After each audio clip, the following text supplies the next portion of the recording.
વિજય।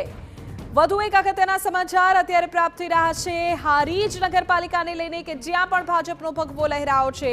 પાટણની હારીજ નગરપાલિકા કે જ્યાં કુલ 6 વોર્ડ 24 બેઠકો અને તેમાંથી 14 બેઠકો ભાજપે જીતી હોવાની માહિતી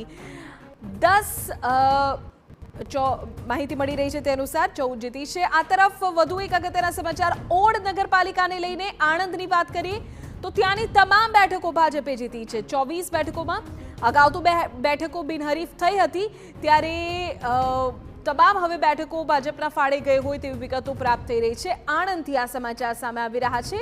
આણંદની ઓડ નગરપાલિકાને લઈને આ વિગતો સામે આવી રહી છે તો સતત અપડેટ સામે આવી રહ્યા છે। વધુ એક અપડેટ સાણંદથી કે જ્યાં વોર્ડ નંબર 5માં રીકાઉન્ટિંગ બાદ ભાજપના એક ઉમેદવારની જીત થઈ છે। કુલ 5 મતનો ડિફરન્સ હતો અને તેમાં રીકાઉન્ટિંગની માંગણી કરવામાં આવી। જે પ્રકારની વિગતો મળી રહી છે તે અનુસાર વોર્ડ નંબર 5માં રીકાઉન્ટિંગ બાદ ભાજપના એક ઉમેદવારની જીતના સમાચાર સામે આવી રહ્યા છે। સાણંદથી આ વિગતો અત્યારે પ્રાપ્ત થઈ રહી હતી તો ડાકોરમાં ભાજપ અને અપક્ષ વચ્ચે છે કાંટાની ટક્કર। મહત્વપૂર્ણ જાણકારી ડાકોરથી ભાજપને 13 અપક્ષને 14 બેઠકો મળી હોવાની વિગતો અત્યારે સામે આવી રહી છે।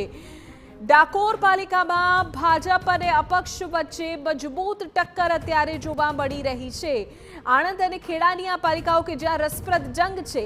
ચાણસ્માની જો વાત કરવામાં આવે તો ચાણસ્માથી વિગતો મળી રહી છે તે અનુસાર ત્યાં ફરી પુનરાવર્તનની સ્થિતિ અત્યારે સર્જાઈ હોવાની માહિતી છે। કુલ 24 બેઠકો છે કે જેમાંથી 13 ભાજપ પાસે છે। કોંગ્રેસના 4 ઉમેદવારની જીત થઈ હોવાની માહિતી અત્યારે સામે આવી રહી છે।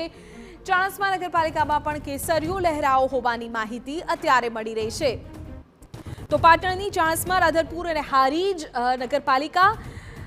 નગરપાલિકાની ચૂંટણી પરિણામોમાં અત્યાર સુધીમાં તો સ્પષ્ટપણે દેખાઈ રહ્યું છે કે ભાજપનો હાથ ઉપર રહ્યો છે। મોટાભાગની બેઠકો પર ભાજપનું બુલડોઝર ફરી વળ્યું છે।